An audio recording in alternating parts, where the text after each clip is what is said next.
Lancet study ప్రకారం అంటే government లెక్కలు కాకుండా ల్యాండ్సెట్ వాళ్ళ రిపోర్ట్ ప్రకారం చూస్తే బీహార్లో 16.7% బాల్య వివాహాలు జరుగుతున్నాయంట. అదేవిధంగా పశ్చిమ బెంగాల్లో 15.2%, ఉత్తరప్రదేశ్లో 12.5%, మహారాష్ట్రలో 8.2%. అంటే మన గవర్నమెంట్ అంచనాలు చాలా తక్కువ ఉన్నాయి.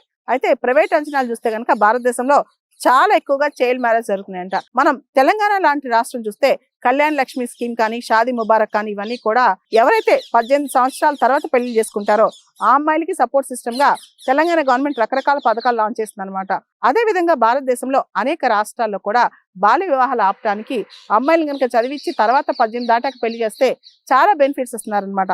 అంతేకాదు మహిళలకు ఎప్పుడైతే డెలివరీ టైంలో ఇచ్చే సపోర్ట్ ఉందో అంటే మెటర్నిటీ బెనిఫిట్స్ ఉంటాయి అవి కూడా 19 సంవత్సరాల తర్వాత ఇస్తున్నారనమాట. అంటే బాల్య వివాహాలు ఆపడానికి, బాల్య వివాహాలను డిస్కరేజ్ చేయడానికి భారతదేశంలో అనేక రాష్ట్రాలు చాలా కృషి చేస్తున్నాయి. అయినా కానీ భారతదేశంలో ఎక్కువగా బాల్య వివాహాలు జరుగుతున్నాయంట. ముఖ్యంగా మనం సస్టైనబుల్ డెవలప్మెంట్ గోల్స్ సుస్థిరాభివృద్ధి లక్ష్యాలు చూస్తే కనుక 2030 కల్లా చైల్డ్ మ్యారేజెస్ మినిమైజ్ చేయాలన్నమాట.